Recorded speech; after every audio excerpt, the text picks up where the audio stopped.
जगदीश्वरं सुरगुरुं मायामनुष्यं हरिं वन्देऽहं करुणाकरं रघुवरं भूपालचूडामणिं वरहापीडं नटवरवपुः कर्णयोः कर्णिकारं बिभ्रतवासः कनककपिशं वैजयन्तीं च मालां रन्ध्रान्वेणोरधरसुधया पूरयन् गोपवृन्दैः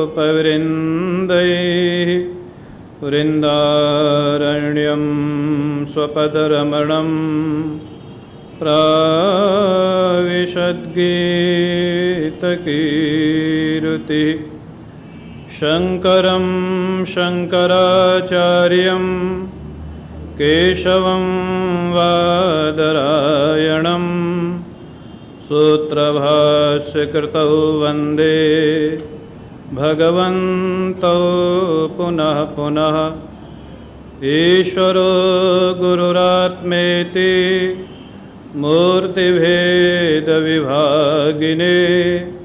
व्योमवद्व्याप्तदेहाय दक्षिणामूर्तये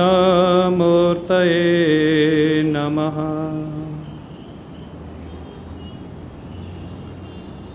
श्रीराम जय जय राम।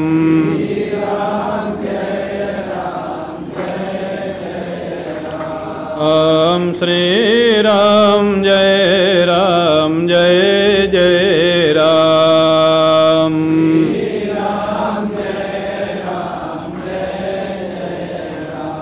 ओम श्री राम जय राम।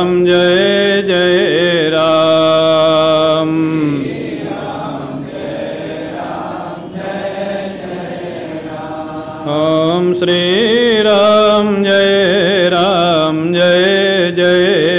राम।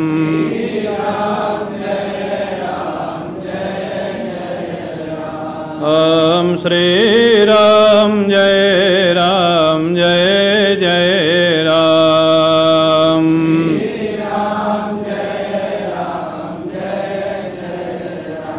बोलिए सद्गुरुदेव भगवान की।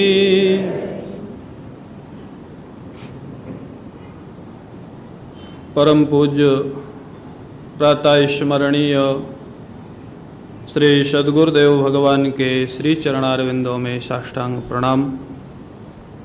परम पूज्य प्रातः स्मरणीय श्री प्रेमपुरी जी महाराज के श्री चरणारविंदों में साष्टांग प्रणाम। क्षमादरणीय गिरीश भाई, समुपस्थित दिव्य पथ के समस्त सदस्यगण, सत्संग प्रेमी सज्जनों,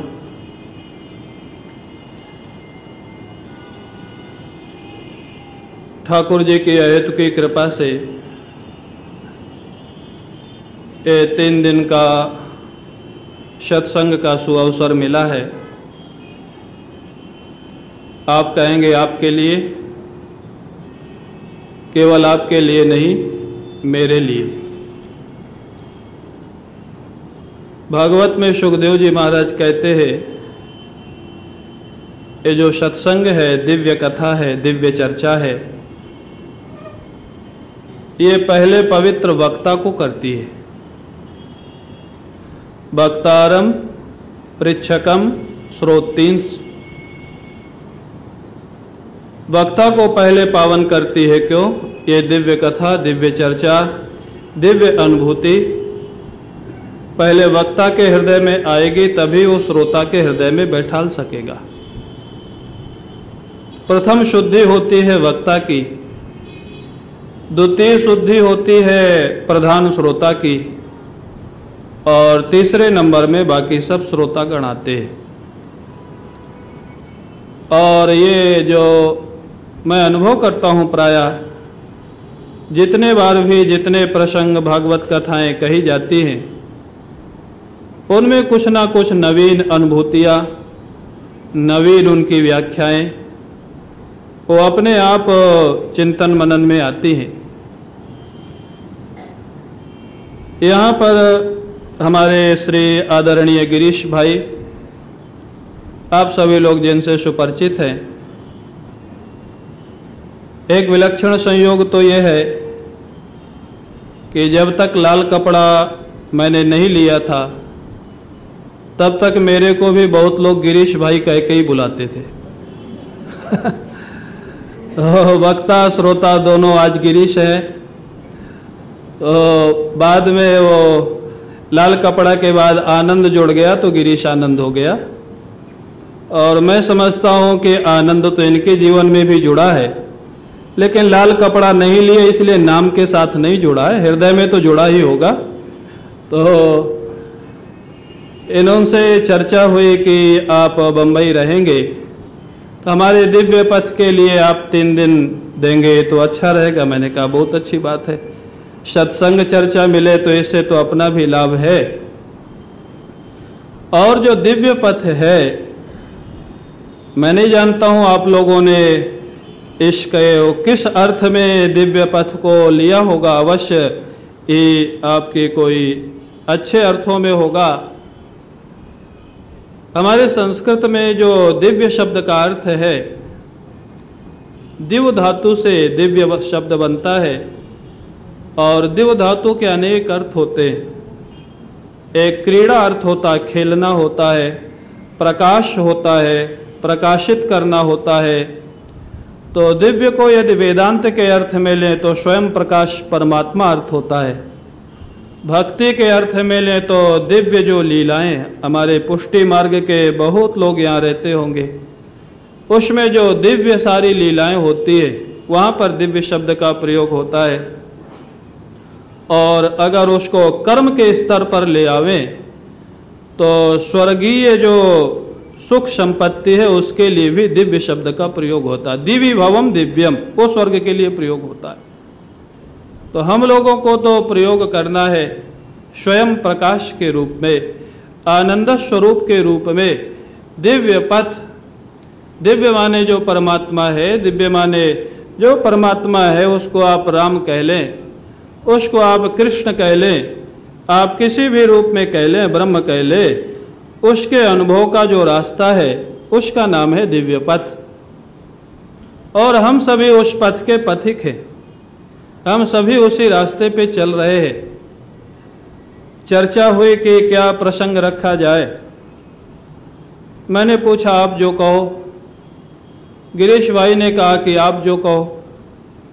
तो दोनों का निश्चय हुआ। मैंने कहा ये प्रायः हमारा जितना अध्यात्म है, इन 3 दिनों में अपनी चर्चा करेंगे।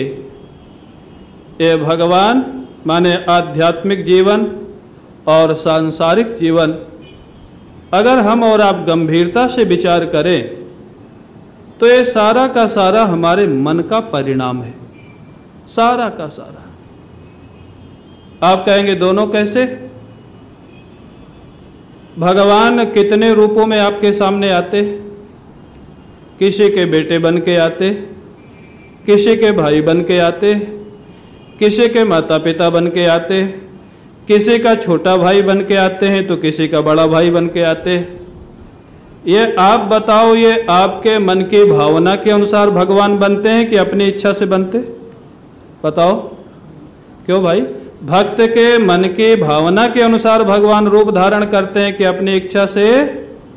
बोलो, भावना के अनुसार।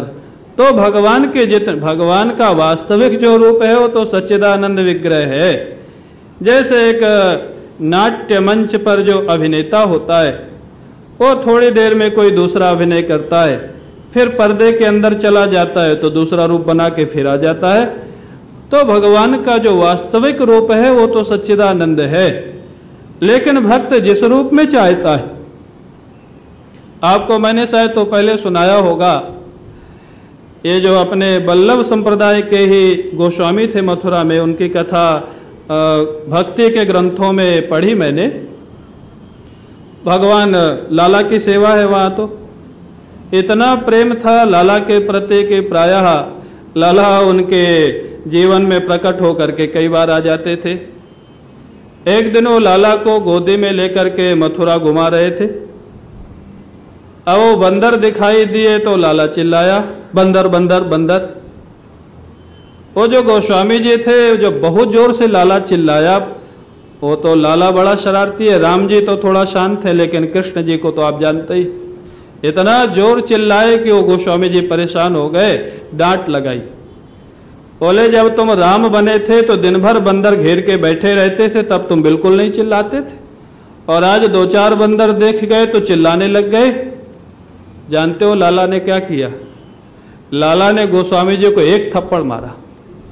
बोले ये क्या? अरे बोले जब मैं राम बना था तब राजा धीराज था, और आज तो मैं तुम्हारे गोद का छोटा सा बच्चा बना हुआ हूं। अब राजा धीराज बंदर को देख के नहीं चिल्लाएगा, लेकिन बच्चा अगर बंदर को देखेगा तो चिल्लाएगा कि नहीं चिल्लाएगा? बोलो, भगवान वही है। तो भगवान, अगर आप देखें, सावधानी से सुनिएगा, ये बड़ा विलक्षण हमारी संस्कृति का प्रसंग है। मन का परिणाम, केवल परमात्मा मन का परिणाम नहीं है। शुद्ध ब्रह्म जिसको अद्वैत अद्वय कहा जाता है वेदांत की भाषा में, बाकी माफ करिएगा, ब्रह्म निर्गुण निराकार जो ब्रह्म है वो तो यथार्थ है, ज्यों का त्यों, उसमें कोई परिवर्तन नहीं होता, निष्क्रिय निर्विकार है। उसके बाद जहां भगवान ने माया को स्वीकार किया, उसके बाद के जितने रूप होते हैं भगवान के, वो भक्त के मन की भावना के अनुरूप होते हैं। एक बार पोजोड़िया बाबा जी से पूछा, बाबा क्या भगवान भी अनेक होते हैं? बाबा ने बड़ा सुंदर जवाब दिया। बोले बेटा, भगवान अनेक नहीं होते हैं, बोले जितने भक्त होते हैं उतने भगवान होते हैं। पता नहीं आपकी क्या भावना है, ऐसे अनेक भक्त होते हैं जो अपनी भावना किसी को व्यक्त नहीं करते, उनके ठाकुर जी के प्रति क्या भावना है, और उनके सामने जब आना होगा तो भगवान को उसी रूप में आना होगा। यद्यपि वो अपनी शक्ति से रूप धारण करते हैं, लेकिन उस शक्ति के द्वारा अपने रूप में परिवर्तन करने के मूल में भगवान है या आपके मन की भावना? क्या है? बोलिए। हाँ ना बोलते चलो तो आनंद आएगा। मन की भावना है ना, आपके मन की भावना है। तो ये जो आध्यात्मिक अनुभव होते हैं उसके मूल में भी आपके बहुत करके मन की भावना है, और व्यवहार में तो कहना ही क्या है। ये यहाँ तक कि ये जो शरीर आपको मिला है ना, ये आपके मन का परिणाम है। आपके शास्त्र कहते हैं, यम यम वापि स्मरन् भावम त्यजत्यन्ते कलेवरम तम तमे वैति कौन्तेय सदा तद्भाव भाविता। जो जो भाव का स्मरण करके आपको जीवन के अंतिम समय में जो स्मरण आ जाएगा। आप राजर्षि भरत की कथा भागवत में सुनते हैं ना, मृग के बच्चे की याद आई। याद कहाँ आती है भाई? मन में आती है ना। कहाँ आती है याद? मन में आती है ना। मन का परिणाम हुआ ना। अगला जन्म जो मृग का मिला वो राजर्षि भरत के मन का परिणाम था, और क्या था बोलिए? मन का परिणाम था। आपका ये शरीर आपके मन का परिणाम है। हमारे सद्गुरुदेव कभी कभी विनोद में कहते थे, बोले 100% तो कोई बात नहीं होती है, लेकिन इस जन्म में जितने पुरुष हैं ये सब पिछले जन्म में शायद स्त्रियां होंगी। बोले क्यों महाराज? बोले मरते समय स्त्री की याद आ गई होगी, स्त्री को पुरुष की याद आ गई होगी तो पुरुष बन गई, और बोले जितनी देवियां हैं ये सब पिछले जन्म में पुरुष रही होंगी, अंतिम समय में यदि महाराज पत्नी की याद होगी तो महिला हो गई। तो ये मन का परिणाम है। ये जो पुरुष और स्त्री का भेद है ये केवल स्थूल शरीर तक है। न मन में पुरुष स्त्री का भेद होता है, न बुद्धि में होता है, न अंतःकरण में होता है, न जीवात्मा में होता है, न प्राण में होता है, न सूक्ष्म शरीर में होता है, न कारण शरीर में होता है। कहाँ भेद है स्त्री पुरुष का? केवल स्थूल शरीर तक कल्पित है, स्थूल शरीर तक है, ये सारा मन का परिणाम है आपके। ये पिछले जन्म से जो ये जन्म मिला आपके मन का परिणाम। आपके सामने जो ठाकुर जी प्रकट होते हैं आपके मन की भावना। और इस जन्म में भी अगर ठीक ठीक कोई ईमानदारी से कोई काम करता है, केवल ध्यान ही नहीं, ईमानदारी से अगर कोई 100% क्रोधी है तो चेहरे से पता लग जाएगा ये क्रोधी है। क्यों लगता है कि नहीं? बोलो। 100% कोई लोभी है तो चेहरे से पता लगता है कि ये लोभी है। 100%, लेकिन ध्यान रखना 100%, आधे आधे वाले का जल्दी पता नहीं लगता है। 100% यदि कोई कामी है तो चेहरे से पता लग जाएगा ये कामी है। 100% कोई हनुमान जी का ध्यान करता है तो चेहरे से पता लग जाएगा कि हनुमान जी का भक्त है। पूज्य पंडित राम किंकर जी महाराज को आप लोगों ने देखा है, दर्शन किया है। कई बार हम लोग अनुभव करते थे जब वो एकांत में बैठे होते थे, उनके चेहरे से जैसे हनुमान जी की झलक आती थी बिल्कुल। हमारे सदगुरुदेव कहते थे, बोले भक्त को देख करके अगर ईमानदारी से कोई ध्यान करता, आजकल तो बड़े बड़े क्लास चलते हैं योगा के, मेडिटेशन के, बोले अगर ठीक ठीक 3 मिनट भी किसी का प्रतिदिन ध्यान लगता है, ध्यान माने जहां ध्याता और ध्येय के अलावा कोई शेष न रहे, वो ध्यान। अब आप देखो क्या 3 मिनट ऐसा ध्यान लगता है? आधा घंटा मेडिटेशन करते हो ठीक है, लेकिन क्या कोई 3 मिनट ऐसे होते हैं अपने जीवन में जिस समय हम और हमारे ठाकुर जी के अलावा हमारे मन में कोई ना हो? क्यों भाई, होते हैं? हाँ या ना तो बोलो। प्रायः नहीं होते कहते, जरूर ऐसे कुछ लोग होंगे जिनके होते होंगे। वो हाँ इसलिए नहीं बोल रहे हैं क्योंकि भक्त अपनी भक्ति का प्रचार नहीं करना चाहता। मैं जानता हूं जरूर ऐसे कुछ साधक होते। अगर 3 मिनट भी आपका, 3 मिनट तो प्रारंभ है, अगर रस आ गया 3 मिनट का तो अगले दिन 6 मिनट हो जाएगा। ध्यान रखना, रस आना चाहिए।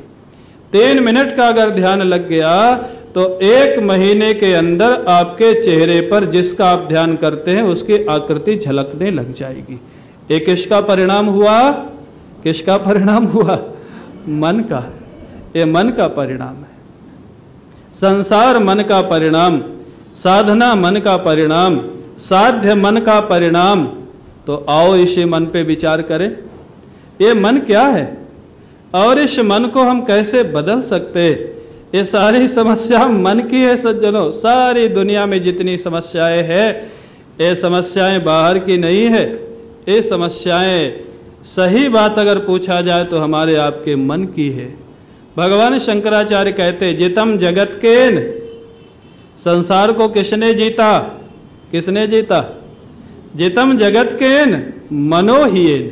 जिसने मन को जीत लिया उसने संसार को जीत लिया। इसका अर्थ आपने कभी सोचा?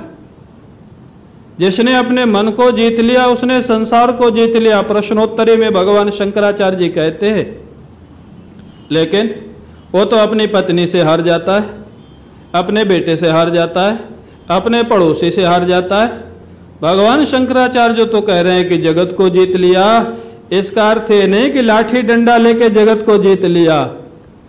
मन को जीत लिया माने पत्नी बेटा गाली तो देंगे लेकिन उसके मन पे उसका असर नहीं होगा। ये है मन की जीत।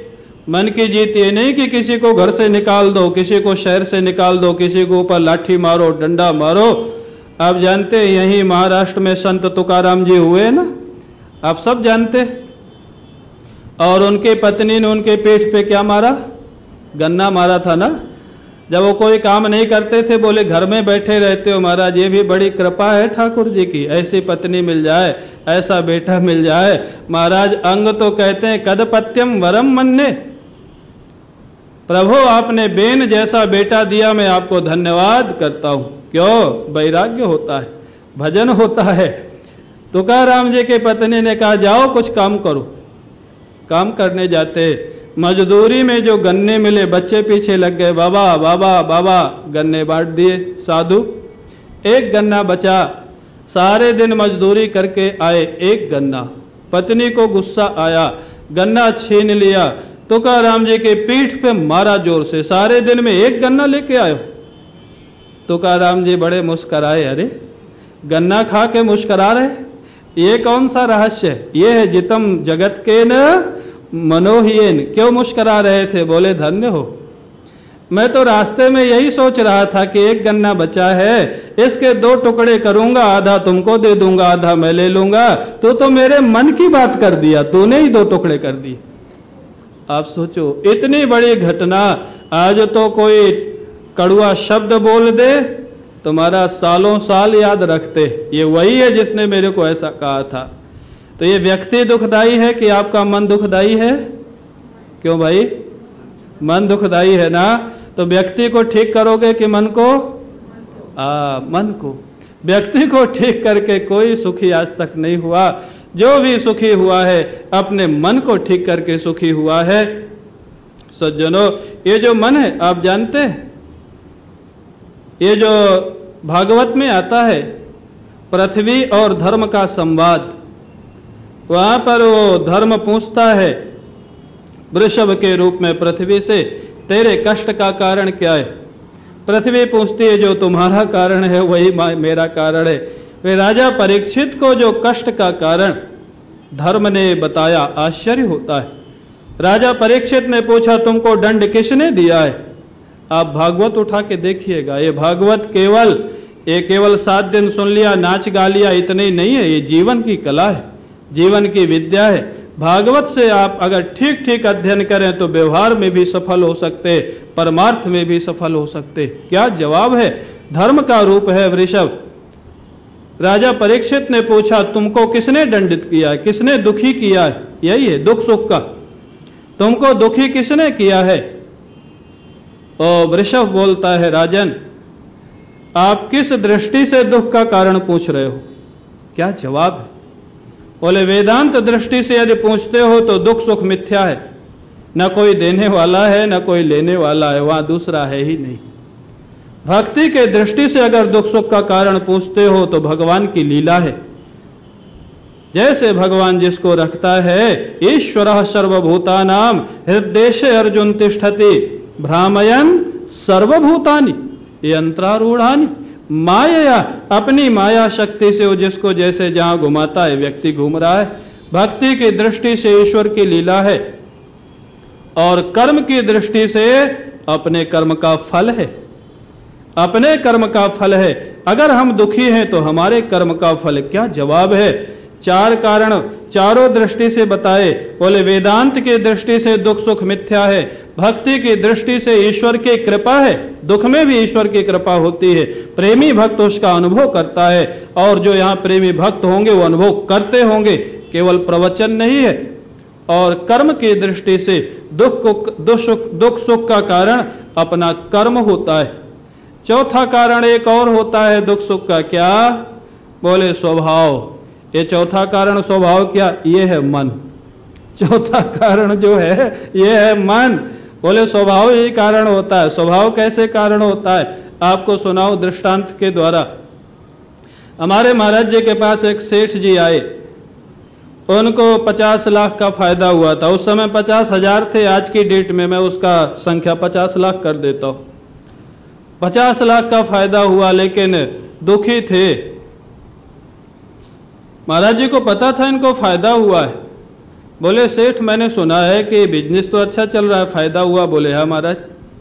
फिर तुम्हारे चेहरे पर ये चिंता क्यों दिखाई दे रही? बोले, मेरे को तो 50 लाख का फायदा हुआ है महाराज, लेकिन मेरा जो विरोधी है ना उसको 1 करोड़ का हो गया है। मरो अब तुम। इसका क्या उपाय? माने अपना 50 लाख सुख नहीं दे रहा, विरोधी को 1 करोड़ का फायदा क्यों हुआ? ये दुख दे रहा है। ये है मन, ये है स्वभाव। 4 कारण दुख सुख के बताए, 4 कारण। ऐसा जवाब दिया धर्मराज ने। राजा परीक्षित आगे पूछा ही नहीं कि किसने दुखी किया है। 4 कारण भागवत में लिखा, प्रथम स्कंद में है, आप पढ़ लेना। सज्जनों, तो ये जो मन है ना, आप किस दृष्टि से किस घटना को देख रहे, इस पे निर्भर करता है। आप उसी घटना को सुख रूप में ले सकते और उसी घटना को दुख रूप में ले सकते। मैं प्रायः कहता हूं, आज आपका कोई मित्र है, व्यवहार में आप ये सारे अनुभव करते। आज आपका मित्र है, व्यापार में आगे बढ़ रहा है, उसकी प्रतिष्ठा बढ़ रही है, आपको देख के खुशी होती है, प्रसन्नता होती है, और 10 वर्ष बाद उससे आपकी शत्रुता हो गई। क्यों? संसार परिवर्तनशील है, आश्चर्य नहीं करना। शाश्वत मित्रता केवल ईश्वर के साथ होती, ध्यान रखना, बाकी किसी के साथ नहीं होती। 10 वर्ष बाद आपकी शत्रुता हो गई, व्यक्ति वही है, क्रिया वही है, अभी भी उसकी उन्नति हो रही है, प्रतिष्ठा बढ़ रही है। जिस व्यक्ति की प्रतिष्ठा और उन्नति देख करके प्रारंभ में आपको आनंद का अनुभव होता था, आज उसी व्यक्ति की प्रतिष्ठा और उन्नति देख करके आज आपको जलन होती है, ईर्ष्या होती है। अब आप ही बताओ, प्रतिष्ठा या उन्नति सुख दुख का कारण है, या आपके मन के देखने का दृष्टिकोण सुख दुख का कारण? क्यों? मन आपका कारण है, आपका मन कारण है। मैं जबरदस्ती आपके ऊपर कोई बात थोपना नहीं चाहता, आप जब हाँ करोगे तभी आगे बढ़ूंगा। आपका मन कारण है। तो यही जो प्रसंग रखा है ना, वो प्रसंग का एक्चुअली वो महात्माओं का एक दोहे का एक आधा हिस्सा है। मन के जीते जीत है, मन के हारे हार। मन अगर आपका अच्छा हो गया तो आप जीत गए, संसार को आगे बढ़ गए, संसार को पा गए। और मन अगर आपका गया तो सब गया। हमारे पूज्य गुरुदेव प्रायः वो श्लोक बोलते थे, रक्षतु रक्षतु कोशानामपि कोशम हृदयम यस्मिन् सुरक्षिते सर्वम सुरक्षितम स्यात्। बोले रक्षा करो। बोले किसकी? तिजोरी की, हीरा की, सोने की?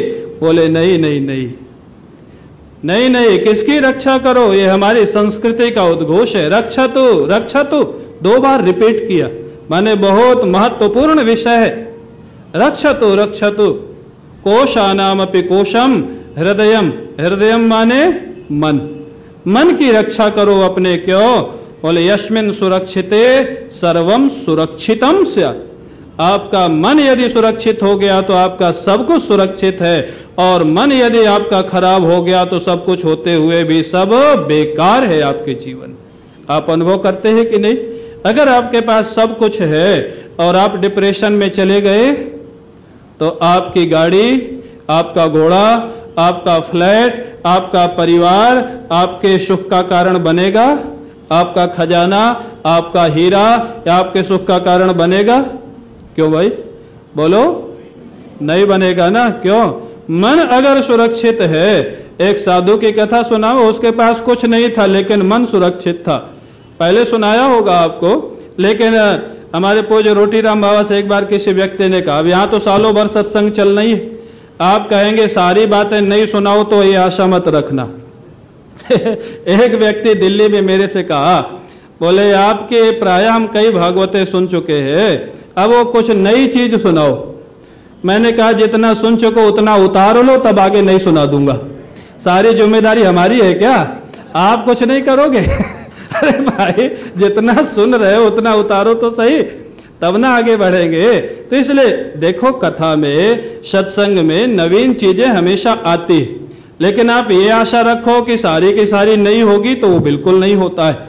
आप उतारते चलो तो बार बार दोहराना है। क्यों? पता नहीं कौन सा क्षण सत्व गुण प्रधान आपके जीवन में होगा। वही बात आपने पीछे 10 बार सुनी है और शायद काम नहीं किया। हो सकता है आपका मन आज सत्व गुण में बैठा हो और वही बात आज कही जाए तो चोट कर जाए और काम कर जाए। ये उसका उद्देश्य है बार बार सुनाने का। तो एक महात्मा थे, देखो जिसका मन सुरक्षित है उसको कितना आनंद है, और जिसका मन सुरक्षित नहीं है, टेंशन है, डिप्रेशन है, खा नहीं सकता, सो नहीं सकता, क्या करेगा? क्या करेगा? ये सारा सामान इकट्ठा करके क्या करेगा? बोले वो महात्मा थे, वृंदावन में भजन करते थे, विरक्त महात्मा थे, साथ में कुछ रखते नहीं थे।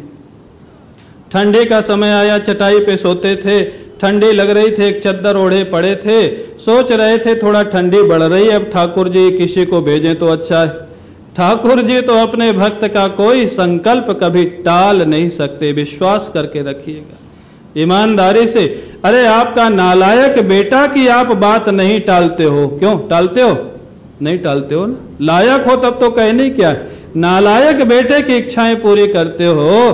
क्या आपका ठाकुर एक सामान्य पिता से कहीं अच्छा नहीं है? क्या आपका स्वामी एक सामान्य स्वामी से अच्छा नहीं है? वो अपने भक्त के कोई संकल्प को कभी नहीं टालता। विश्वास गांठ बांध लेना ये बात। महात्मा का संकल्प हुआ और देखो कहां से वो संकल्प पूरा होता है। ठाकुर जी लीला करते रहते। एक चोर आ गया, कंबल ओढ़े था, बाहर ठंडी थी।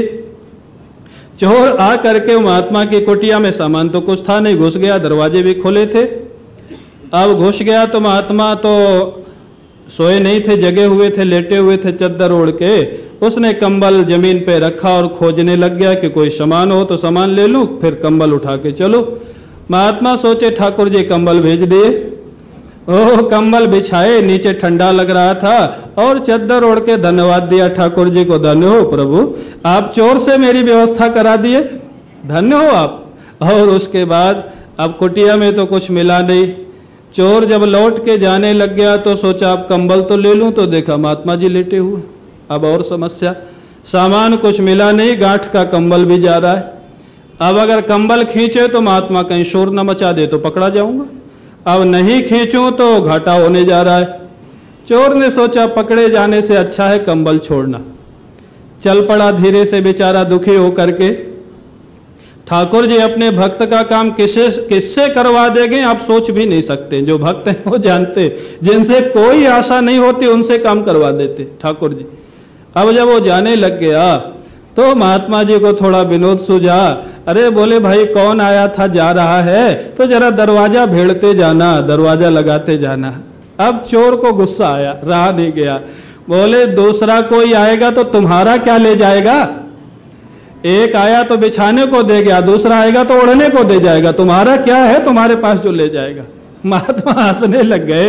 आप सोचो उस महात्मा की मौज, आप सोचो उस महात्मा की मस्ती। वो महात्मा कल्पना करके अपना हृदय प्रफुल्लित हो जाता है ऐसे संतों के, जो उस जीवन में रहते होंगे उनके जीवन में कितना आनंद होगा। वो जो रोटी राम बाबा के पीछे लग गया, एक सेठ बोले एक कंबल ले लो हमारा। बोले क्यों? बहुत पीछे लगा मना करने पर भी। बोले क्यों इतना आग्रह कर रहे हो? बोले मैंने सुना है कथा में कि आपके जैसे संत एक कंबल ले ले तो उसके फल के रूप में स्वर्ग जाने पे 100 कंबल मिलते। बाबा बहुत हंसे। बाबा बोले तो इसलिए कंबल दे रहे हो ना, बुरा नहीं मानना, ऐसे भी कई दानदाता होते जो महात्माओं को सोचते हैं 10 रुपया देंगे तो आगे 100 रुपया मिलेगा हमको घाटे का सौदा नहीं करते। तो बाबा बोले तो कंबल तो इसलिए दे रहे हो ना कि 100 कंबल मिलेंगे स्वर्ग में हमारे द्वारा। बोले महाराज हाँ सुना तो यही है। बाबा बड़े विनोदी थे, देखो मौज ऐसे महात्माओं की। बाबा बोले तो 100 मिलेंगे ना, उनमें से एक अभी ले जा, 99 वहां दे देंगे तुमको क्या जवाब था उनका? बोले एक तो अभी ले जा, 99 जब वहां मिलेंगे तब ले लेना। तो नहीं लिया कंबल। अभिप्राय क्या है? यस्मिन् सुरक्षिते सर्वम सुरक्षितम स्यात्। आपका मन यदि आनंदित है, आपका मन यदि प्रसन्न है, तो आपके पास सब कुछ है तो भी ठीक है, और बाहरी वस्तु कुछ भी नहीं है तो भी ठीक है। ये मन का सारा परिणाम है। सारा व्यवहार, सारा दुख सुख, सारा तनाव। आज के समाज में इतना तनाव बढ़ रहा है, इतना टेंशन डिप्रेशन बढ़ रहा है, क्यों? मन के निर्माण की कोई विद्या हमारे स्कूल कॉलेजों में नहीं पढ़ाई जाती है। ये हमारे देश का दुर्भाग्य है, बुरा नहीं मानना, मैं कोई राजनीतिक वक्ता नहीं हूं, ऐसा नहीं सोच लेना, लेकिन ये हमारे देश का दुर्भाग्य है। धर्म निरपेक्षता के नाम पर हमारे देश में संस्कृत को हटा दिया गया, धर्म को हटा दिया गया। अरे धर्म निरपेक्षता का अर्थ होता है सभी धर्मों का आदर, या धर्मों को हटा देना। आज अपने देश में हम वंदे मातरम नहीं बोल सकते, दुर्भाग्य है ये हिंदुस्तान का। आज शरीर निर्माण की कलाएं सिखाई जा रही है, पैसा कमाने की विद्याएं सिखाई जा रही है, लेकिन क्या किसी स्कूल कॉलेज में मन के निर्माण की कला सिखाई जाती है? क्यों भाई? मन आपका कैसे खुश रहे, मन आपका विल पावर कैसे बढ़े, क्या ये सिखाया जाता है? ये हमारा दुर्भाग्य है देश का। पहले गुरुकुल में सब सिखाया जाता था, इसलिए व्यक्ति व्यवहार परमार्थ दोनों में सफल होता था। सज्जनों, तो जो मन है, अब आ जाए कि ये मन है क्या। पहले तो ये देखें कि मन है क्या, और फिर मन को हम कैसे ठीक रख सकते। दिव्य पथ है ना, तो मन को कैसे दिव्य बना सकते। मन को हम कैसे दिव्य बना सकते हैं, इसी विषय पर अपने को 3 दिन चर्चा करनी है। ये मन है क्या भागवत के अनुसार? ये देखो, उपनिषद में जो सृष्टि की प्रक्रिया है वो थोड़ा भिन्न है। भागवत जो उपनिषद का सार है, इसमें जो सृष्टि की प्रक्रिया है वो थोड़ा भिन्न। सबसे पहले परब्रह्म परमात्मा अकेला है। उसने अपनी माया शक्ति को स्वीकार किया, जिसके परिणाम में काल कर्म स्वभाव 3 शक्तियां उत्पन्न हुई, और काल कर्म स्वभाव के द्वारा, काल शक्ति के द्वारा प्रकृति में क्षोभ किया, जिससे 3 त्रिगुणमयी जो प्रकृति है, सत्व रज तम, तीनों की साम्य अवस्था का नाम प्रकृति है, वो प्रकृति क्षुभित हो जाती है। उससे अहंकार महत तत्व का जन्म हुआ, अहंकार का जन्म हुआ। अहंकार 3 भागों में विभक्त हो गया, सात्विक अहंकार, राजस अहंकार और तामस अहंकार। अब वो बड़ी भारी प्रक्रिया है। तामस अहंकार से आकाश हुआ, वायु हुई, अग्नि हुआ, जल हुआ, पृथ्वी हुई। राजस अहंकार से सारी इंद्रियों का जन्म हुआ और बुद्धि और प्राण का जन्म हुआ। लेकिन जानते हैं, सात्विक अहंकार से मन की उत्पत्ति, भागवत का 2रा स्कंद उठा के देख लेना, मन की उत्पत्ति सात्विक अहंकार से है। अभिप्राय हमारे महाराज जी कहते हैं, ये जो मन है ना, ये जन्मजात सात्विक है, जन्मजात सात्विक है। जैसे कोई जन्मजात ब्राह्मण होवे और नीचता के कर्म करने लग जाए तो उसको लोग बोलते हैं तो शूद्र हो गया, बोलते हैं ना, ये तो शूद्र हो गया। ऐसे मन आपका सात्विक है, जन्मजात सात्विक है। अब अगर आपका मन तामसी और राजसिक हो रहा है तो उसमें मन का दोष नहीं है, उसमें मन पर नियंत्रण करने वाला कौन है? आप और हम। उसको जीवात्मा कह लो, मनुष्य कह लो, जो आपकी मर्जी आवे सो कह लो। मन पर नियंत्रण करने वाले आप और हम है। अगर हमारा मन तामसी है, हमारा मन राजसी है, इसका जिम्मेवार मन नहीं है, इसके जिम्मेवार आप और हम है। हमने मन को जहां लगाया है, गलत दिशा में लगाया है, मन वैसा हो गया है। अब वो उपद्रव करता है। आप जानते हैं, अपने देश के इतिहास में अनेक ऐसे उपक्रम है। पहले कोई नेता आतंकवादी को बढ़ावा देता अपनी सुरक्षा के लिए, फिर वही आतंकवादी उसी नेता को मारता है कि नहीं मारता? क्यों भाई? मारता है ना। जहां आप गलत रास्ते को बढ़ावा देंगे, वो उलट के आपके ऊपर ही पड़ेगा। ये ध्यान रखना। आप कहेंगे हमने मन को कहां बिगाड़ा, हम तो सत्संग में आते हैं, भजन में आते हैं, साधना करते हैं, हम तो प्रयास करते हैं कि मन हमारा ठीक रास्ते पे जाए, प्रयास कर रहे हैं।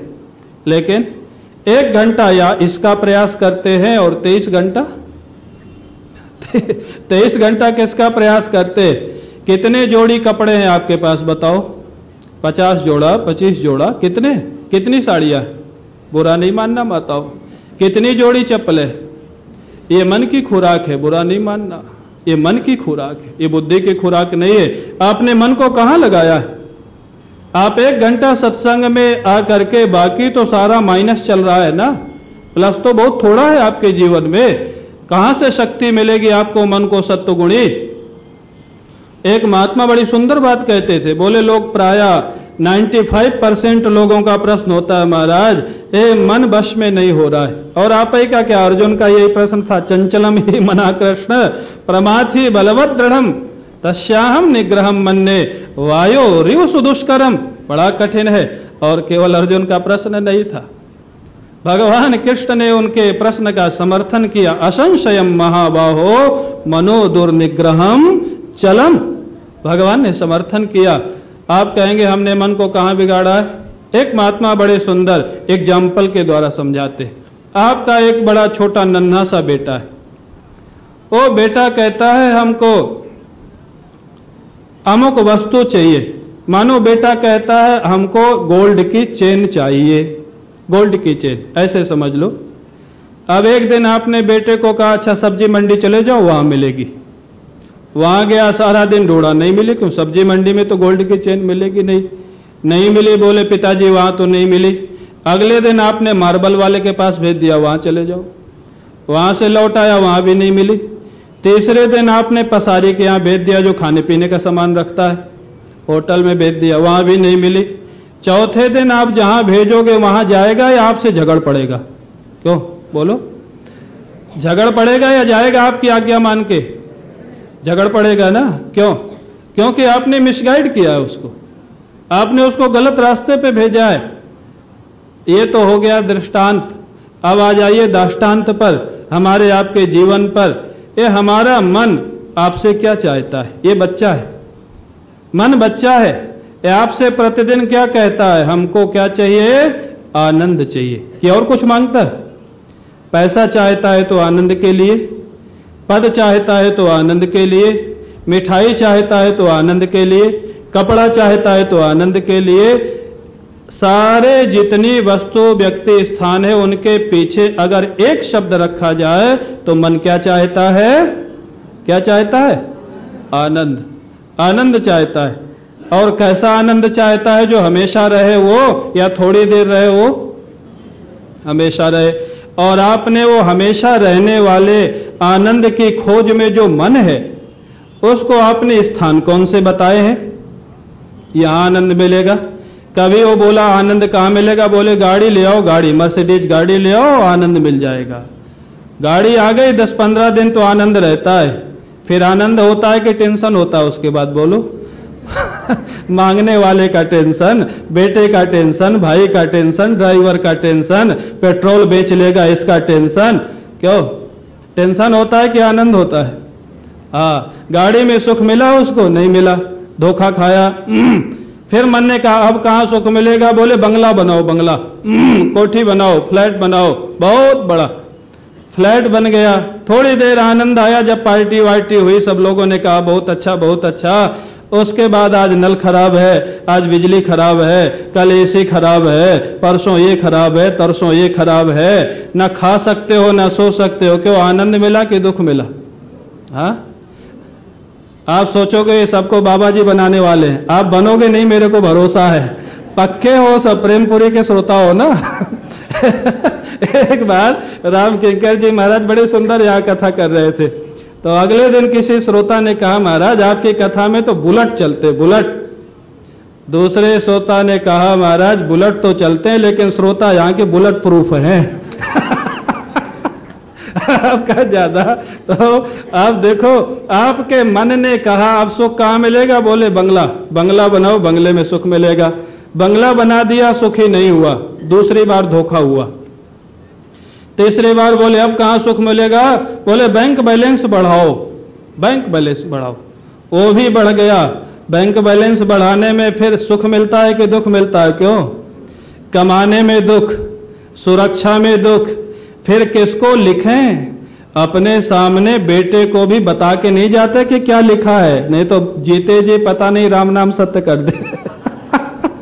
कहाँ सुख है? बेटे को नहीं बता सकते हो किस बात का दुख सुख है आपको। चुपचाप लिख के रख देते हैं कि मर जाएंगे, बाद में निकालेगा तो ठीक है, पहले नहीं दिखाना है कि क्या लिखा है हमने वसीयत में। क्यों भाई? सुख मिला। कमाने में दुख, सुरक्षा में इनकम टैक्स का छापा पड़ जाएगा, मांगने वाले आ जाएंगे, इधर उधर के लोग आ जाएंगे। और फिर देने का दुख, किसको देवें ये समस्या। क्यों? सुख मिला।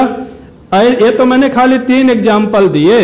मन को आपने कम से कम 20, 25, 50 बार धोखा दिया है, बुरा नहीं मानना। आपने अपने मन को ऐसे ऐसे स्थान बताए हैं जहां से बार बार उस बेचारे को लौटना पड़ा है। वो चाहता है सच्चा सुख, लेकिन आपने जितने स्थान बताए हैं वो नकली सुख के बताए। टीवी देखने में सुख मिलेगा, विवाह करने में सुख मिलेगा, अच्छा बेटा नहीं है बेटा हो जाने में सुख मिलेगा। हाँ, आश्चर्य, ये मनुष्य भगवान से झगड़े के लिए तैयार। अपने बेटा नहीं है तो दूसरे का ले लेते, भगवान को ललकार देता, तू नहीं देगा तो क्या बात है, मैं दूसरे का ले लूंगा। गोद ले। फिर वो आफत होती है जो गोद लेते हैं ना, भगवान ही बचावे उनको। भगवान ने नहीं दिया तो क्यों आफत पे पड़ते हो? इतनी जगह आपने मन को धोखा दिया है। अब आप बताओ ईमानदारी से, जिसको आपने 20 बार धोखा दिया, 21वीं बार अब उसका कर्तव्य क्या है? आपकी बात माने कि ना माने? आप ही बताओ। क्यों? अब बोलो, बोलते क्यों नहीं हो? नहीं मानेगा ना, तो फिर क्यों रोते हो कि मन हमारी बात नहीं मानता है? इसमें गलती मन की नहीं है। देखो हमारे शास्त्रों का दृष्टिकोण क्या है। ये मन जो है जन्मजात सतोगुणी है, सात्विक अहंकार से मन का जन्म है, न राजस से है न तामस से। अब दूसरा पक्ष देखो, आपका मन आपकी बात क्यों नहीं मानता, क्यों आपने उसको धोखा, आपने माने हमने कोई भी। दुख का कारण क्या है? वो गोपी कहती है नारद जी उसका नाम मत लो। क्यों? बोले मैं परेशान हो गई हूं, उसके कारण मेरा जीवन अस्त व्यस्त हो गया। वो भी तो मन है ना, देखते चलिएगा मन की कितने कितने रूप है, मन के कितनी कितनी विलक्षणताएं हैं। वो गोपी कहती है कि मैं परेशान हो गई। बोले क्या परेशानी है? बोले मैं प्रातः काल गैया का दूध निकालने जाती हूँ तो मेरे को बगल से आवाज सुनाई पड़ती है कि मेरा लाला कह रहा है मेरे मुख में निकाल दे। परेशान हो जाती हूँ, उसके मुख में निकालती हूँ, दूध जमीन पे चला जाता है। मैं क्या करूं? सारा जो दूध बर्तन से बाहर चला जाता है, बर्तन खाली का खाली। फिर बोले घर की सफाई करती हूं, बार बार लगता है कि बीच से दौड़ जाता है। मेरे को बार बार जब सासू देखती है कि दिन भर सफाई करती जा रही है, सासू को लगता है पगली हो गई, डांटती है। तब मैं ध्यान करती हूं कि क्या लाला है? तो लाला तो वहां होता नहीं है। तो कर क्या रही है? बोले यहां ध्यान कर रही हूं, अगर वो एक आध हफ्ते के लिए मेरे हृदय से बाहर निकल जाए तो मेरा जीवन सुव्यवस्थित हो जाए। ये गोपी ध्यान कर रही है। वो भी तो मन है ना, आपका हमारा भी मन है और गोपी का भी मन है। तो ये जो मन है, आपका मन यदि भगवान में नहीं लगता है तो बुरा नहीं मानना, हमने मन को उग्रवादी बनाया है। अब समय लगेगा, जब कोई बच्चा जिद्दी हो जाता है ना, उसको विश्वास में लेने में समय लगता है। इसका अर्थ है नहीं घबराना नहीं, सत्संग में आते रहो, साधना करते रहो। जब उसको ठीक ठीक भगवद रस मिल जाएगा, मन आपका ऐसा सेवक बनेगा कि दुनिया में आपका कोई सेवक वैसा नहीं होगा। ये मन, ये वही मन है सज्जनों। तो ये जो मन है, इसको मन को कैसे बनावे? ये मन सतोगुणी है, ये मन वास्तविक में सात्विक इसके विचार है, लेकिन हमने गलत जगह लगाया है। ये शाश्वत सुख चाहता है, आपने इसको दुखशाला में लगा रखा है, संसार में लगा रखा है। ये मन आपका विरोधी हो चुका है। क्या करें? क्या करें? इसी मन के पूरे प्रसंग पर एक संत की कथा है भागवत में 11वें स्कंद में। उसका नाम है भिक्षु ब्राह्मण। आपने भागवत में प्रायः तो आजकल वक्ता लोग 11वां स्कंद नहीं सुनाते हैं, दूसरा नहीं सुनाते, 11वां नहीं सुनाते। और मेरे को तो बड़ा आश्चर्य हुआ, अभी मैं जबलपुर में था तो वहाँ एक भागवत कथा चल रही थी, नंदोत्सव का दिन था। हम लोगों को बुलाया गया थोड़ा विशेष रूप से कि नंदोत्सव के दिन आपको आना है। मैं गया, हमारे जो भागवत के गुरु जी थे शास्त्री जी, वो गए। और नंदोत्सव होने में 1 घंटा की देरी थी जब हम लोग पहुंचे, और कथा चल रही थी प्रहलाद जी की। हद हो गया, प्रहलाद की कथा है 7वें स्कंद में और नंदोत्सव होता है 10वें स्कंद में। शास्त्री जी का तो धैर्य थोड़ा छूटा, वो वक्ता से पूछ दिए कि नंदोत्सव आज ही तो है ना? बोले हाँ आज ही है। अरे हद हो गई। माने पहले तो वक्ता लोग केवल दूसरा छोड़ते थे, दूसरा स्कंद कठिन है, कथा नहीं उसमें, या 11वें स्कंद में दर्शन शास्त्र है उसमें कथा नहीं, वो छोड़ देते। लेकिन कोई 8वां 9वां स्कंद भी जंप लगा सकता है, ये तो मैंने पहली बार देखा। प्रहलाद की कथा करके उसने विश्राम दिया, कीर्तन हुआ, और जहां प्रारंभ किया तो कथितो वंश विस्तारा 10 में सीधे पहुंच गया, 10वें स्कंद में। पहला श्लोक जो है, मैंने कहा ठीक है। फिर मैंने उससे पूछा कि ये भाई कौन सी पद्धति है? बोले हनुमत पद्धति है, लंबा लॉन्ग जंप जिसको बोलते हैं। ये हनुमत पद्धति है। ये जो महाराज लॉन्ग सागर को लांग गए ना हनुमान जी महाराज, सारे बंदर तो नहीं लांग सकते। मैंने कहा भाई ये तुम ही कर सकते हो, हम लोगों के बस का तो नहीं है। अभिप्राय क्या है? तो 11वें स्कंद में एक प्रसंग है। कौन सा प्रसंग? भिक्षु ब्राह्मण का। वो जो बड़े सुंदर कथा है उसकी, और उसी ने ये सारे मन पर चिंतन किया है। मेरे को व्यक्तिगत ये प्रसंग बहुत अच्छा लगता है 11वें स्कंद में। एक ब्राह्मण है, उज्जैन में रहता था, बहुत बड़ा पैसे वाला था। उसकी भूमिका मैं आपको सुना देता हूं। बहुत बड़ा पैसे वाला था, लेकिन बहुत बड़ा कंजूस था। पैसे के साथ साथ कंजूस ही नहीं, हो तो उधर की भाषा में बोलते हैं मक्खी चूस। मक्खी चूस आप जानते हो? जानते हो? जो कहते हैं दूध में मक्खी गिर जाए तो दूध मक्खी को निचोड़ के भी जो दूध निकाल ले, जाने नहीं दे, उसका नाम मक्खी चूस है। वो था, उसका लिखा है भागवत में। ये मैं कोई विनोद के लिए नहीं, भागवत में सारा लिखा है। 11वें स्कंद का 23वां अध्याय है, आप पढ़ लेना घर जाके हिंदी में। इतना कंजूस था, न परिवार वालों को कुछ खाने देता था, न स्वयं खाता था, और न कोई धर्म कर्म का तो नाम ही नहीं था। आप जानते, शास्त्र में लिखा है ऐसी संपत्ति 10 वर्ष से ज्यादा एक जगह नहीं रहती। पैसे वाला तो था, न स्वयं खाता था, न खाने देता था, सारे लोग चिढ़ते थे अंदर अंदर, लेकिन अब पैसा था तो सारे लोग बाहर से दंडवत भी मारते थे। ये देखो संसार का स्वरूप। पैसा है ना, पैसे वाला है ना, हाँ पैसे वाला होगा महाराज। अगर पैसे वाला आएगा एक आंख नहीं होगी, आइए भैया आइए भैया आइए भैया, और गरीब होगा एक आंख नहीं होगी, शुक्राचार आ गया अपशकुन करने। पैसे की महिमा, ये लक्ष्मी की महिमा केवल आज नहीं है, बहुत पहले से। जब से लक्ष्मी जी प्रकट हुई है तब से है। समुद्र मंथन पढ़ लेना, सारे लोग समुद्र मंथन बंद करके बैठ गए। उसमें मुनि भी थे, महात्मा भी थे, गृहस्थ भी थे, असुर भी थे, दानव भी थे, देवता भी थे, सब थे। ये लक्ष्मी की महिमा। केवल विरक्त महात्मा बचते हैं इसकी महिमा से, या भगवान बचते महाराज। तो अब वो जब बहुत पैसा था तो सारे लोग अंदर से तो चिढ़ते थे, लेकिन बाहर से दंडवत मारते थे। ये दुनिया की दंडवत से प्रसन्न नहीं होना, बड़ी खतरनाक है। ये दंडवत कब महाराज डंडे में बदल जाएगी इसका कोई पता नहीं। ये जो दुनिया की दंडवत है ना, हाँ, ये जब आपका समय खराब आ जाएगा तो दंडवत डंडा बन जाएगी आपके लिए। ये दुनिया जो है ना, इसलिए लिखा है शास्त्र में, संत आपसे मित्रता ना भी करना चाहे तो भी बना के रखना, और दुनिया आपसे मित्रता करना भी चाहे तो भी ज्यादा मित्रता नहीं करना। ये ध्यान रखना, ये सूत्र है जीवन के। ओ ब्राह्मण के सब लोग भक्त थे, दंडवत मारते थे, लेकिन 5-7 साल के अंदर जिन लोगों को ब्याज पे पैसा दिया था उन्होंने देने से मना कर दिया। राजा का छापा पड़ गया, कुछ राजा उठा ले गया। जो बचा था उसमें एक दिन घर में आग लग गई, जल गया, सारा पैसा खत्म।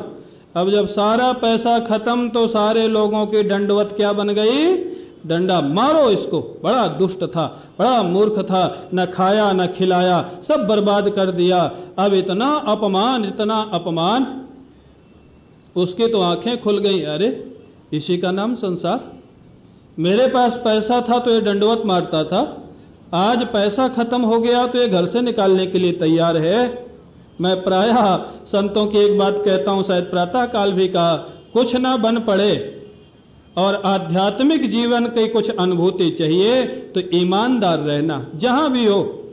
ये ब्राह्मण ईमानदार था, लोभी तो बहुत बड़ा था, लेकिन अगर पैसे का प्रेमी था तो 100% था। बस ये ध्यान रखना, पैसे से प्रेम करना तो 100%, संसार से प्रेम करना तो 100%। आप कहेंगे महाराज क्या कह रहे हैं, हम लोग तो वैसे ही फंसे हैं। अगर आप आधा आधा रहोगे तो ज्यादा दिन फंसे रहोगे, मेरी बात ध्यान रखना। 100% बिल्कुल छूट है आपके लिए, जहां आपको सुख दिखाई देता हो 100% उसके लिए जीवन लगा दो तो जल्दी उससे छूट जाओगे, जल्दी छूट जाओगे। और अगर आधा आधा रहा, प्रायः लोग समझौता करते हैं तो दुनिया में ऐसे चलता ही है। किसी से बताओ कि वो तुम्हारे पीछे निंदा कर रहा था, सामने तुम्हारे हाथ जोड़ो, वो दुनिया में ऐसे ही चलता है, तो फिर दुनिया में पड़े रहोगे। ध्यान रखना, 100% प्रेम करो जहां भी करना है। महाराज इसने 100% प्रेम किया था पैसे से, और इसको दुनिया की सच्चाई का पता लग गया। जब दुनिया ने इसका अपमान किया, वैराग्य हो जाता है बिना साधना के। आश्चर्य होता, क्या लोभ करने से भी वैराग्य होता है? साधन भजन से वैराग्य होए, भक्ति से वैराग्य होए, धर्म कर्म करने से वैराग्य होए, वो बात तो समझ में आती है। लेकिन भागवत में लिखा है इसको ऐसा वैराग्य हुआ। क्यों वैराग्य हुआ? आपने ध्यान दिया? इसकी ईमानदारी से वैराग्य हुआ। ईमानदार जो होगा वो लौट फिर करके एक दिन ईश्वर के रास्ते में अवश्य आएगा। जो सच्चा होगा एक दिन सत्य परमात्मा के रास्ते में अवश्य आएगा। तुम सच्चे रहना, छूट है जहां मन है, जहां ठीक लगे वहां रहो, जो मन है सो करो, लेकिन सच्चे रहना। पत्नी से प्रेम करना तो 100%, बेटे से करना तो 100%, पैसे से करना तो 100%, 10-10% बांट के रहोगे तो बंधे रहोगे। बस ध्यान रखना, एक जगह लगा के रखो, छूट जाओगे, देख लेना। और नहीं विश्वास आवे तो कल से करके देख लेना। 1 आध साल में ही वहां से तो छुटकारा मिल ही जाएगा जहां करोगे, बाकी की बात आगे देखी जाएगी अगले साल। तो सज्जनों, उसको वैराग्य हो जाता है। वैराग्य होने के बाद वो विद्वत संन्यास ले लेता है। विद्वत संन्यास, यहाँ वर्णन नहीं है कि किसी गुरु से उसने दंड लिया, वैष्णव साधु बन जाता है, त्रिदंडी स्वामी बन जाता है। अब यह तो ऐसा समझ ले कि भागवत है इसलिए त्रिदंडी स्वामी का वर्णन, एक दंडी का वर्णन नहीं है। ये त्रिदंडी और एक दंडी आप लोग जानते हो क्या? जानते हो? शंकराचार्य जी के संप्रदाय के जो सन्यासी होते हैं वो एक दंड लेते। जो शंकराचार्य होते हैं ना, वो एक डंडा लिए रहते हैं ना, उसको डंडा नहीं बोल देना, नहीं नाराज हो जाएंगे, वो दंड बोलते हैं उसको। वो उसके अंदर एक बांस का होता है। और जो वैष्णव संप्रदाय के आचार्य होते हैं उनको भी आपने देखा होगा, वो दंड लिए रहते, लेकिन उसके अंदर 3 दंड होते हैं। और इसका उद्देश्य क्या है? शंकराचार्य जी के संप्रदाय का जो सिद्धांत है वो है अद्वैतवाद, माने एक ब्रह्म परमात्मा है, दूसरा कोई नहीं है, इसलिए एक दंड उसका प्रतीक है। और जो वैष्णव के सिद्धांत है वो हमारा जीव जगत ईश्वर तीनों को सत्य मानते हैं, इसलिए वो 3 दंड धारण करते हैं, उनका सिद्धांत है। इसने दंड ले लिया, दंड ले करके कमंडलो ले करके भिक्षा मांगने लग गया और भिक्षा मांग करके भोजन करता, भगवान का भजन करता, दुनिया से मौन ले लिया, प्रवचन नहीं करता था, किसी से बोलता नहीं था, भिक्षा मांग के बस्ती से ले आता। भिक्षा मांगने के बाद उसको नदी में धो लेता। नदी में धोने के बाद, ये सन्यासी की विधा है, नदी में डुबोने का अर्थ क्या है? कहीं किसी एक ही खप्पड़ में भिक्षा लेने का अर्थ क्या है? जिससे किसी विशेष वस्तु के प्रति राग न हो जाए कि ये वस्तु बहुत अच्छी बनी थी। सारा भोजन एक में मिलाने का उद्देश्य, महात्मा लोगों का एक खप्पर होता था ना। आजकल तो आप लोग बुलाते हो घरों में तो 10-10 कटोरी रख लेते हो। अब वो ठीक है, आपके सम्मान की दृष्टि से ठीक है, लेकिन एक दृष्टि से महात्मा का मन बिगड़ता है इससे, ये भी ध्यान रखना। हाँ, ज्यादा आइटम नहीं खिलाने चाहिए बाबा लोगों को। तो अब महाराज एक खप्पड़ में इसलिए भिक्षा लेते थे। नदी में धोने का अर्थ है कि उसमें कोई विशेष कड़वाहट हो, खट्टापन हो तो निकल जाए। सात्विक भोजन वो लेकर के खाते थे, मौन रहते थे, नदी किनारे भगवान का चिंतन करते थे। क्यों? संसार की कड़वाहट का अनुभव कर चुके थे। लेकिन अब संसार नहीं छोड़ रहा। जो इनके विरोधी थे वहां भी पहुंच गए। बोले जब तक पैसा था तब तक इसने दुनिया को ठगा, पैसा खत्म हो गया तो ये लाल कपड़ा लेके अब ठाकुर को ठगने जा रहा है, अब ये भगवान को ठगेगा, मारो इसको। ये है दुनिया महाराज। उसको पत्थर मारे, उसके ऊपर धूल फेंके, उसके ऊपर महाराज यहां तक लिखा है, कहने में आश्चर्य होता, लघुशंका कर देते थे। भागवत के मूल श्लोक में लिखा हुआ है, लघुशंका उसके ऊपर कर देते थे, उसका सामान छीन लेते थे, लेकिन वो उन लोगों का कोई भी प्रतिकार नहीं करता था। आश्चर्य है, क्या आप में हम में ये बात हो सकती है? इस लोभी में ये बात कहां से आ गई? ईमानदार था, ईमानदारी से वैराग्य हो गया, इस दुनिया से जानता था अगर झगड़ा करेंगे तो भी दुनिया में फंसेंगे, प्रेम करेंगे तो भी फंसेंगे। इतना डरा हुआ था दुनिया से, न प्रेम करना चाहता था और न झगड़ा करना चाहता था। कोई जवाब नहीं देता था, दुनिया वाले कुछ भी करे। और उस भिक्षु ब्राह्मण ने ये गीत गाया जिसका नाम है भिक्षु गीत। वो सन्यासी संत ने, जिस पर अपने मन को ही उसने दुख सुख का कारण बताया है, दुनिया को नहीं बताया। उसका पहला श्लोक बोलता है भिक्षु, नायम जनों में सुख दुख हेतु न देवतात्मा गृह कर्म काला मनः परम कारण माननंति संसार चक्रम परिवर्तयेत यत्। आश्चर्य, क्या आपके जीवन में ऐसी स्थिति आई? डंडा मारने वाला सामने खड़ा है, और किसी को उपदेश नहीं करना, स्वयं अपने मन में मस्त है। ये व्यक्ति मेरे दुख सुख का कारण नहीं है, ये व्यक्ति मेरे दुख सुख का कारण नहीं। कौन सा कारण है? बोले मन ही अपने दुख सुख का कारण होता है। क्यों? तुकाराम जी को डंडा पड़ा तो क्या दुखी हुए? क्या दुखी हुए? नहीं हुए। अगर डंडा दुख का कारण होता तो दुखी होना चाहिए था ना, नहीं हुए। ये जो व्यक्ति है ये दुख सुख का कारण नहीं होता है।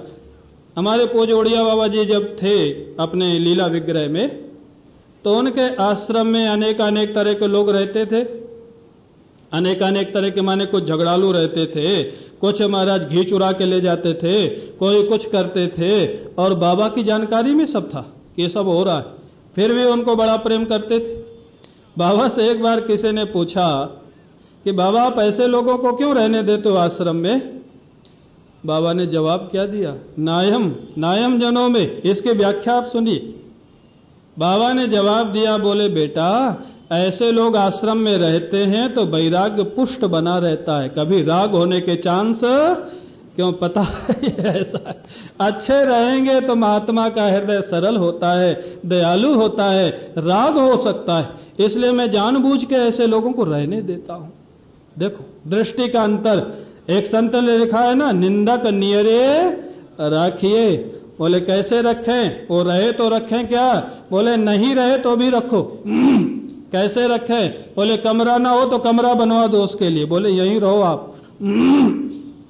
क्यों? बोले निंदक नियरे राखिए, आंगन कुटी छवाए।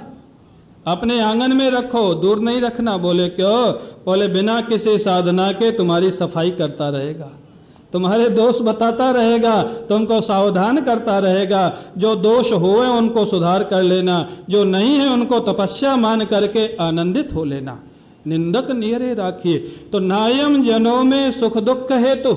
अभिप्राय क्या हुआ? आपकी कोई निंदा करे तो आप घर में रहने दोगे उसको? नौकर आपका कोई निंदा करे तो घर में रखोगे उसको? क्यों? आपको लगता है ये दुख दे रहा है हमको। और बाबा उसको आश्रम में रखते थे। क्यों? बाबा को लगता था इनसे अच्छा है हमारा जीवन वैराग्य बना रहेगा। तो अब निंदा और व्यक्ति दुख सुख का कारण हुआ या हमारे मन को सोचने का ढंग कारण हुआ? क्यों भाई? मन कैसे उस व्यक्ति को लेता है? बाबा को निंदक रखना अच्छा लगता था और हम लोगों को निंदक रखना बुरा लगता है। क्यों? हम सोचते हैं निंदा करके हमारी प्रतिष्ठा खराब करेगा, हमको दुखी करेगा, और बाबा सोचते थे निंदा करने वाले से वैराग्य बना रहेगा, अपनी साधुता आगे बढ़ेगी। तो दृष्टिकोण का अंतर है दुख सुख में या व्यक्ति का अंतर है? क्यों भाई? व्यक्ति कारण है या दृष्टिकोण कारण है? बोलो। खाली 2 मिनट और बोलना है। दृष्टिकोण कारण है। आप किस व्यक्ति को किस दृष्टि से देखते हो ये कारण है। निंदक भी किसी को सुख दे रहा है और किसी को दुख दे रहा है। जब निंदक ही सुख और दुख दोनों दे रहा है निंदा करके, तो आप निंदक को दुख सुख का कारण कैसे मान सकते हो? नायम जनों में सुख दुख हेतु। ये व्यक्ति मेरे सुख दुख का कारण नहीं है, मेरे मन के सोचने का जो ढंग है, मेरे और ढंग माने एंगल जिसको आप बोलते हैं, किस एंगल से आप देखते हैं उस व्यक्ति को, वो आपको सुखी दुखी करता है। ये व्यक्ति आपको सुखी दुखी नहीं करता है। 6 चीजों को लिया है संत ने। नायम जनों में सुख दुख हेतु। ये व्यक्ति सुख दुख का कारण नहीं होता, देवता सुख दुख का कारण नहीं होता। आत्मा का अर्थ यहां पर शरीर किया हुआ है। सुंदर या असुंदर शरीर दुख सुख का कारण नहीं होता, ग्रह दुख सुख के कारण नहीं होते, कर्म दुख सुख का कारण नहीं होता, और काल माने समय। लोग कहते हैं ना समय खराब चल रहा है, समय दुख सुख का कारण नहीं होता। ये 6 कैसे दुख सुख के कारण नहीं होते? इनके पीछे हमारा केवल मन ही सुख दुख का कारण होता है। हमारा मन ही इनमें कैसे कैसे कल्पना करके हमको दुखी सुखी करता है। ये प्रसंग आपको कल और परसों सुनाया जाएगा।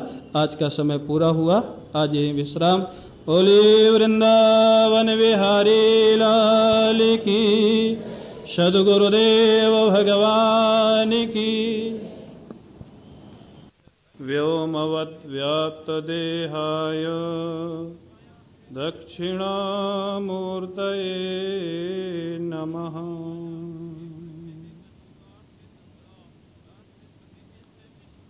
श्री राम जय जय राम।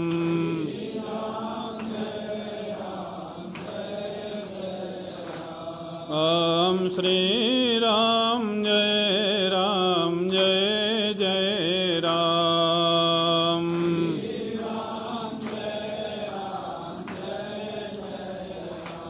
ओम श्री राम जय जय राम।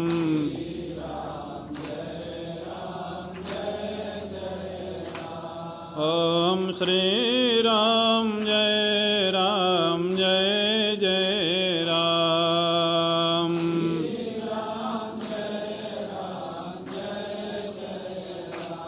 ओम श्री राम जय जय राम।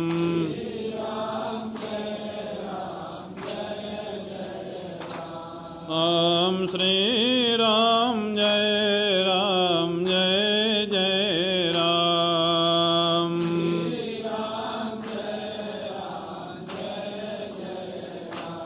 बोलिए सद्गुरुदेव भगवान की, वृंदावन बिहारी लाल की।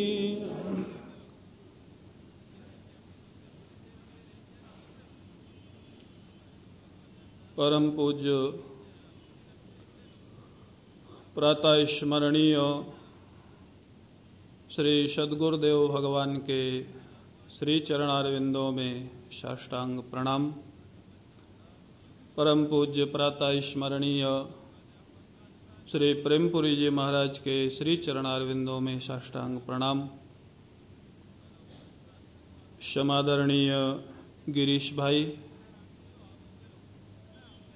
समस्त दिव्य पथ के सदस्यगण, समुपस्थित सत्संग प्रेमी सज्जनों, पुनः उसी प्रसंग पर हम लोग चर्चा प्रारंभ करें जो हमारे लौकिक और पारलौकिक दोनों जीवन का अंग है। मन के जीते जीत है, मन के हारे हार। मन का ही सारा पसारा, सारा संसार मन का परिणाम। व्यक्ति की दोस्ती दुश्मनी मन का परिणाम। एक व्यक्ति किसी का दोस्त है, किसी का दुश्मन है। वही व्यक्ति किसी को अच्छा लगता है, किसी को बुरा लगता है। तो व्यक्ति में अच्छाई बुराई है या आपके मन में है? मन में। शराब किसी को अच्छी लगती है, किसी को बुरी लगती है। ये सारा मन से जिसको आपने सुखदाई मान रखा है वो अच्छा लगता है, और जिसको दुखदाई मान रखा है वो बुरा लगता है। ये सुख दुख मन का परिणाम है, और सुख दुख में ये सारा संसार मन का परिणाम है। वेदांत की भाषा में जो मन की परिभाषा है, हमारे महाराज श्री जी बड़ी सुंदर सरल शब्दों में कहते थे, विषय युक्त आत्मा का नाम ही मन है और निर्विषय मन का नाम ही आत्मा है। ये मन कोई अलग थोड़ा है। ये जीवात्मा जब इच्छाओं से घिर जाता है, इच्छाओं से प्रेरित होता है, जीवात्मा ही ब्रह्म है कि कोई ब्रह्म अलग होता है? क्यों भाई, आप लोग सब वेदांती हो। यहाँ वेदांत का घोष क्या है? जीवो ब्रह्मैव ना परः। जीव ही ब्रह्म है, दूसरा कुछ नहीं है। क्यों? तो जब जीव ब्रह्म है तो जीव संसारी कैसे हो गया? जब वही जीव ब्रह्म है तो संसारी कैसे हो गया? इच्छाओं के कारण, कामनाओं के कारण, वासनाओं के कारण। तो जो सविषय आत्मा है उसका नाम मन है, और जो निर्विषय मन है उसी का नाम ब्रह्म है, उसी का नाम आत्मा है। वैसे वेदांत ग्रंथों में मन की व्याख्या भी लिखी है।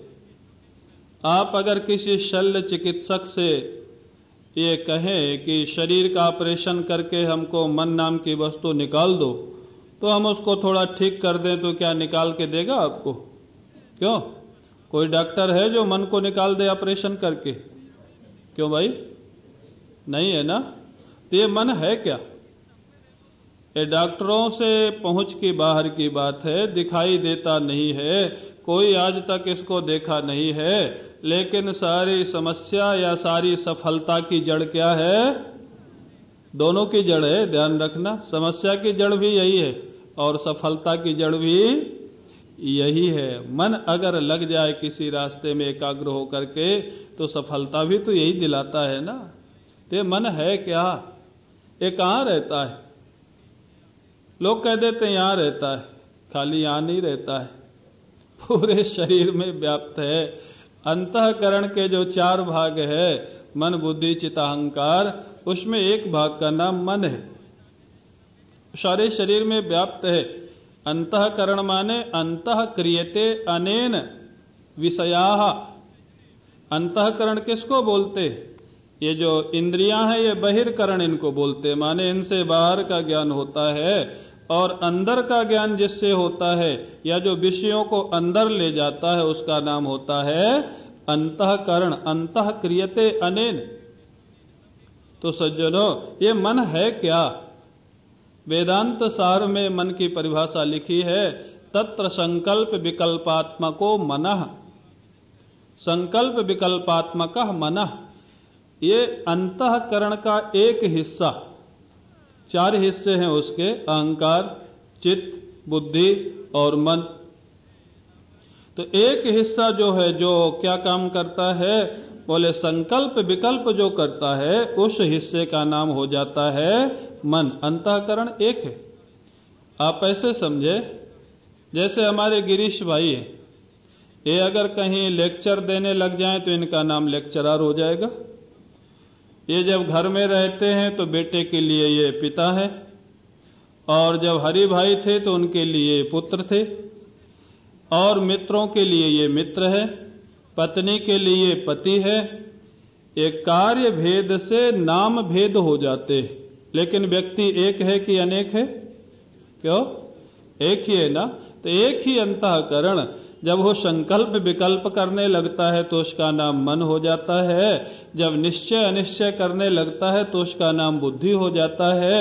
जब थोड़ा अहंकार, ये मैंने किया, ये मैंने किया, ये मैं करूंगा, ये मैं करूंगा करने लगता है तो अहंकार हो जाता है। और जब स्मृति में डूब जाता है, स्मृतियां जहां संजो के रखता है, उस स्टोर का नाम होता है चित्त।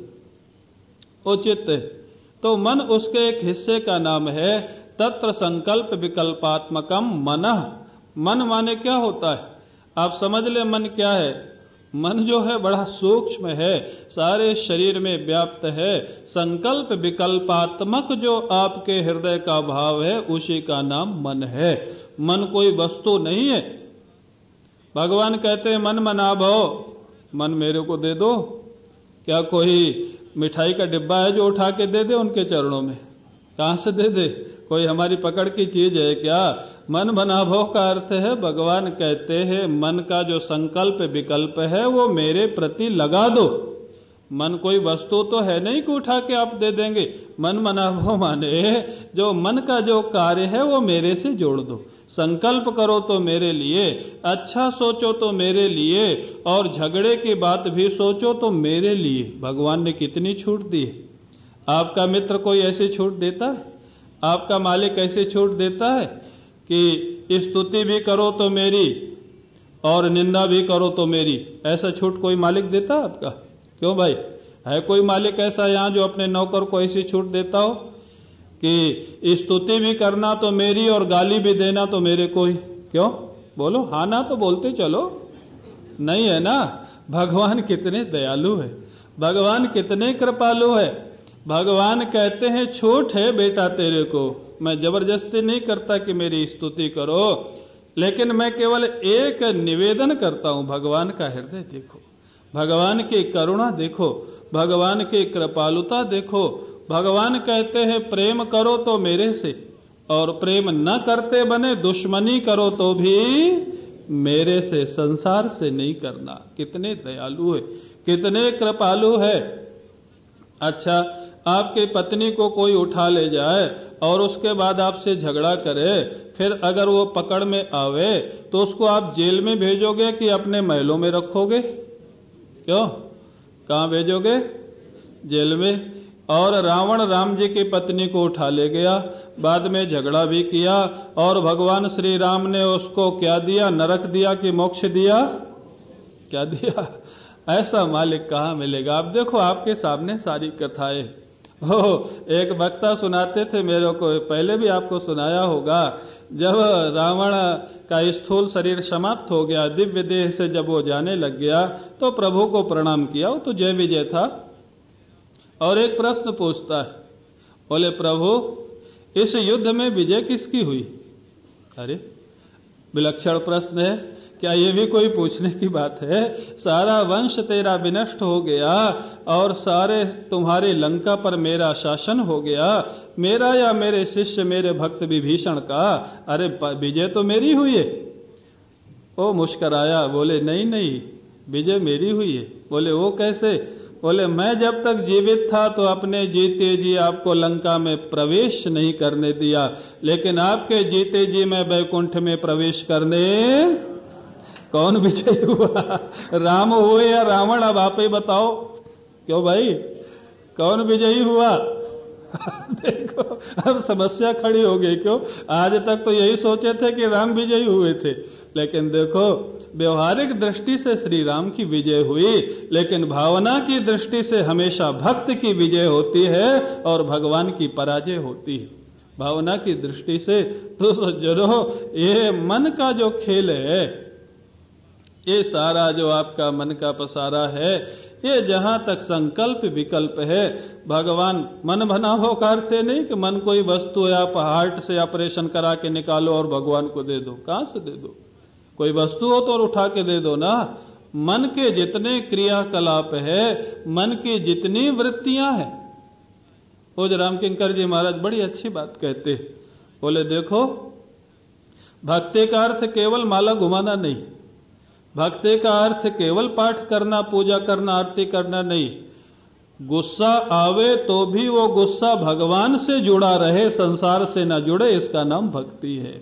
प्रेम आवे तो भगवान से जुड़े और गुस्सा आवे तो भगवान से जुड़े। आप कहेंगे महाराज क्या सिखा रहे हो? अच्छा, नरसिंह मेहता ने जब महाराज नान्ही बाई के भात भरने में जब देर हुई द्वारिकाधीश गोपाल को पहुंचने में, तब नरसिंह मेहता ने आरती उतारी थी या गुस्सा किया था? बताओ।